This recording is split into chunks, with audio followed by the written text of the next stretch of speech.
Di Perak, kemarahan orang Melayu memuncak akibat tindakan residen British pertama, JWW Beach, yang mencampuri urusan pentadbiran dan adat resam Melayu. Sebelum pertumpahan darah berlaku, Sultan Abdullah dan para pembesar, termasuk Datuk Maharaja Lela Pandak Lam. Beliau ialah orang besar berlapan Perak yang mentadbir Pasir Salak dan cuba mencabar perjanjian Pangkor melalui saluran undang-undang. Mereka mengupas seorang peguam dari Pulau Pinang untuk memansuhkan perjanjian itu, namun usaha mereka gagal. Merasakan tiada jalan lain, mereka mengadakan beberapa mesyuarat sulit dan mengangkat sumpah untuk menghapuskan Beach demi mengembalikan kedaulatan Perak. Pada 2 November 1875, JWW Beach diiringi Lieutenant Abbott, Mat Arsyad, jurubahasanya dan sepasukan tentera tiba di Pasir Salak untuk menampal perisytiharan pengambilalihan hak memungut cukai oleh British. Tindakan ini menjadi kemuncak kemarahan orang Melayu. Dengan isyarat daripada Datuk Maharaja Lela, pengikut-pengikutnya telah membunuh Beach. JWW Beach telah dibunuh pada 2 November 1875. Pada tahun 1877, Datuk Maharaja Lela, Datuk Sagor, Pandak Import dan Siputum dijatuhi hukuman sampai mati oleh British. Sultan Abdullah, Raja Ismail dan Ngah Ibrahim dibuang negeri. Memasuki abad ke-20, di Kelantan, muncul pula Haji Hassan bin Munas yang lebih dikenali sebagai Tok Janggut. Berlatar belakangkan pendidikan agama yang mendalam di Kelantan dan Makkah, beliau bangkit menentang British kerana tidak bersetuju dengan sistem pentadbiran baharu yang zalim. Pengenalan peraturan cukai tanah pada tahun 1915 yang membebankan para petani serta kekerasan pentadbiran oleh Ketua Jajahan Pasir Putih, Encik Abdul Latif, menyemarakkan lagi api penentangan berlandaskan semangat jihad untuk mempertahankan hak dan agama.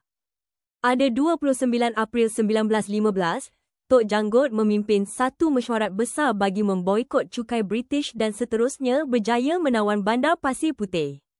British yang terkejut dengan kebangkitan itu segera menghantar tentera tambahan dari Singapura. Pertempuran yang tidak seimbang berlaku di kampung dalam Pupuh, Saring. Walaupun berjuang dengan gagah berani, Tok Janggut dan para pengikutnya akhirnya tewas. Beliau sendiri terkorban dalam pertempuran itu dan kematiannya menjadi simbol penentangan rakyat Kelantan terhadap penjajah.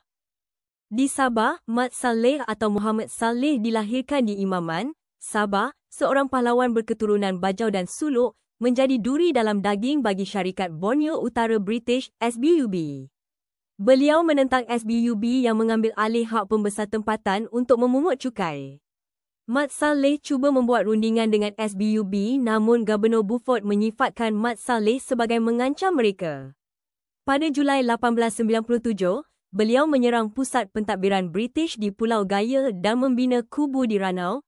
Pada bulan November 1897, Mat Salleh menyerang Ambong. Pada tahun 1898, Kowi mengadakan rundingan dengan Mat Salleh di Menggatal dan kemudiannya berjanji untuk membenarkan Mat Salleh mentadbir Tambunan, namun janji itu dimungkiri. Dalam pertempuran yang menyusul pada tahun 1900, Mat Salleh gugur sebagai seorang pahlawan di Tambunan. Di Sabah, selepas kematian Mat Salleh pada tahun 1900, perjuangan menentang syarikat Borneo Utara British, SBUB, tidak terus terpadam. Ia diteruskan oleh Mat Sator, juga dikenali sebagai Mat Jetta, seorang pemimpin kaum Kadazan Dusun di Tambunan yang juga merupakan orang kanan dan sahabat seperjuangan Mat Salleh. Didorong oleh semangat untuk mempertahankan kedaulatan tanah air dan membalas dendam atas kematian sahabatnya, Mat Sator berikrar untuk meneruskan penentangan terhadap SBUB walau apapun rintangannya demi memperjuangkan kedaulatan tanah air. Mat Sator membina kubu pertahanannya di Kampung Kapayan Lama, Tambunan, berhampiran kubu lama Mat Salleh. Kubu ini dibina bagi melambatkan serangan British. Dari situ, beliau melancarkan serangan gerila yang licik dan berkesan. Kemuncak perjuangannya adalah pada April 1900, apabila beliau dan para pengikutnya berjaya menawan Kudat buat sementara waktu. Namun, SBUB bertindak balas dengan kekuatan tentera yang lebih besar. Dalam pertempuran sengit yang menyusul, Mat Sator akhirnya gugur sebagai seorang wirabangsa.